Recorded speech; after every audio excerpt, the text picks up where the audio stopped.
Sir please. وہ میرے قریب آتے مجھے سختی سے تھام گئے۔ میرا سانس بند ہونے لگا تھا۔ میرے چہرے پر درد کے تاثرات دیکھتے وہ مسکرائے۔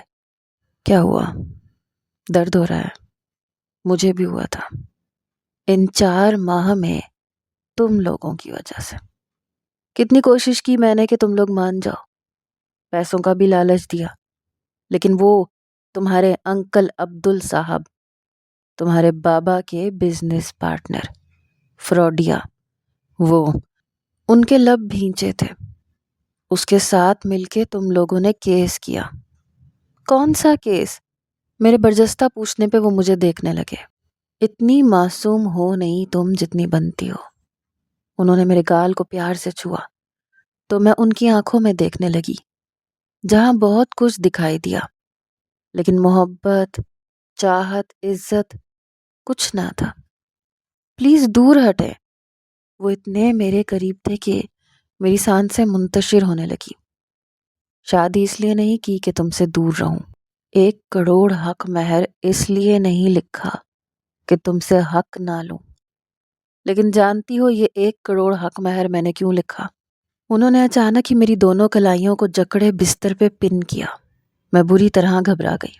اپنے بھائی کی جان کا صدقہ دیا ہے اور اب وہ وصول بھی تو کرنے ہیں۔ ان کی گرفت میری کلائیوں پر سخت سے سخت ترین ہوتی جا رہی تھی۔ میرے لبوں سے سسکی برآمد ہوئی، آنکھوں سے آنسو بہنے لگے۔ وہ بھرپور جسامت کے مضبوط مرد تھے۔ 1 سیکنڈ میں وہ اپنی قمیض نکالتے میرے سامنے تھے۔ ان کے بھرے بھرے مسلز، ایبس، چٹانی کٹاؤ دار سینہ جس کے ایک طرف کوئی ٹیٹو بنا تھا شاید۔ ان کی بھرپور جسامت دیکھتے میرے رونگٹے کھڑے ہوئے تھے۔ انہوں نے مجھے تکیے سے ذرا سا اوپر کرتے میری بلاؤز کی زپ کو نیچے سرکایا تو میں نے ان کا ہاتھ روک دیا۔ میری آنکھوں میں ڈھیروں آنسو تھے، لیکن دماغ کے کسی کونے میں ان کی ساری باتیں فٹ ہونے لگی تھیں۔ میری سانسوں کا اتار چڑھاؤ بڑھا تھا۔ ان کی نگاہیں میری دھڑکنوں پر تھیں اور ایک ہی جھٹکے سے وہ میرا بلاؤز کھینچ کے اتار گئے اور میرا ہاتھ اٹھا تھا جو ان کے گال پر اپنا نشان چھوڑ گیا۔ یہ سب کچھ اتنا اچانک اور بے اختیار ہوا تھا کہ مجھے کچھ سمجھ نہ آیا۔ وہ بے یقینی سے مجھے دیکھنے لگے۔ میں بھی سخت گھبرا گئی۔ اپنے ہاتھ کی جانب دیکھتے پھر ان کی جانب دیکھا۔ ان کے چہرے پر چٹانوں سی سختی دیکھتے میرے رونگٹے کھڑے ہوئے۔ پلیز سر، دور ہٹیں۔ آپ کو جو چاہیے تھا وہ مل گیا، میرے قریب مت آئیں۔ میں نے روتے ہوئے ان کے سینے پر ہاتھ رکھے انہیں پیچھے کی جانب پش کیا۔ انہوں نے غصے میں آتے مجھے میرے بستر پر دھکا دیا، پاس پڑے ریموٹ سے تمام لائٹس آف کر دی اور غصے سے میرے لبوں پر جھکتے میری سسکیوں کا گلا گھونٹ دیا۔ میں نے بہت ہاتھ پیر چلائے لیکن میں خود کو ان کی گرفت سے چھڑوا نہ پائی۔ میرے بابا مجھ سے بہت پیار کرتے تھے، میرے لیے ہی جیتے تھے، پر ہماری ہستی بستی زندگی کو نظر لگ گئی جب بابا کی فیکٹری میں آگ لگی۔ وہ آگ کیسے لگی آج تک پتہ نہ چل سکا۔ انشورنس تھی اس فیکٹری کی۔ میں نے خود سنا تھا بابا کے منہ سے جب وہ فون پر بات کر رہے تھے۔ پھر اچانک بابا گھر سے چلے گئے اور ان کا ایکسیڈنٹ ہو گیا۔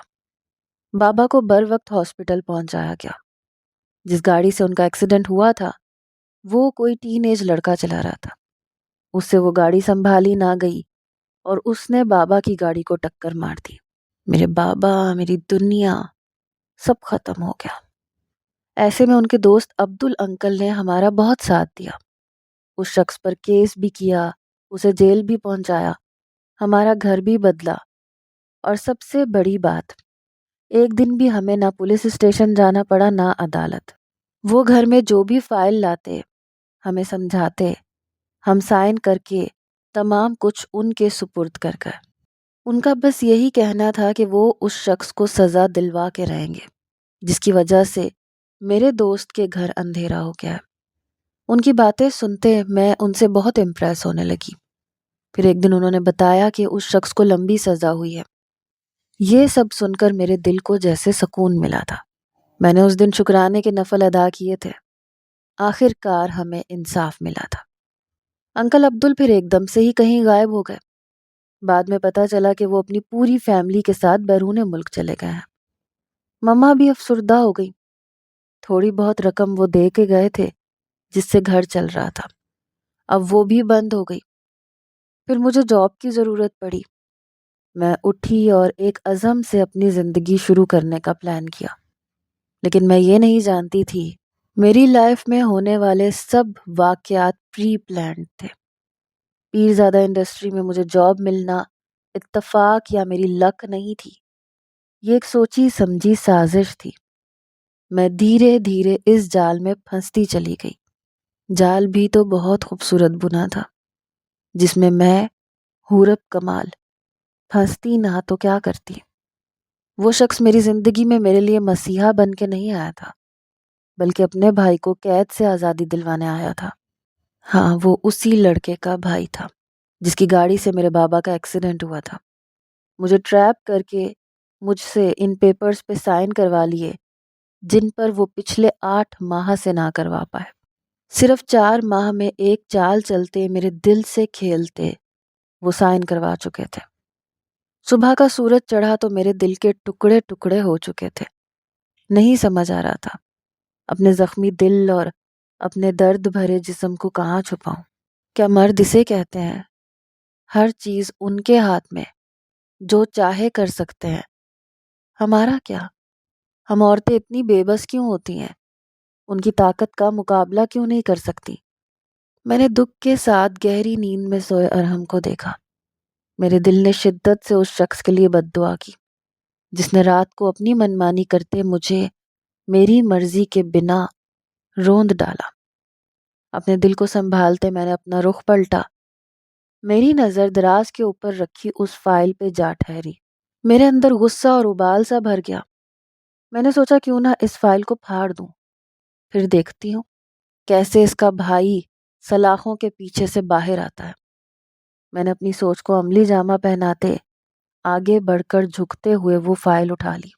اس سے پہلے کہ میں وہ فائل پھاڑتی، میری کلائی پر ارحام کے ہاتھ کی مضبوط گرفت آ ٹکی۔ میرا دل بہت بری طرح گھبرایا۔ میں نے اپنی کلائی چھڑوانا چاہی لیکن اس کی گرفت بہت سخت تھی۔ فائل میرے ہاتھ سے چھوٹ کے نیچے گری۔ میں نے بھیگی پلکوں سے انہیں دیکھا جو شرٹ لیس کھڑے مجھے گہری اور غسیلی نگاہوں سے دیکھ رہے تھے۔ تمہیں کیا لگا ارحام اتنا بے خبر سو رہا ہے کہ اسے پتہ ہی نہیں چلے گا؟ انہوں نے مجھے سختی سے اپنے سینے سے بھینچا کہ میری سانسیں تھمنے لگی۔ چھوڑیں مجھے، آپ نے جو کرنا تھا کر لیا، آپ کو جو چاہیے تھا مل گیا۔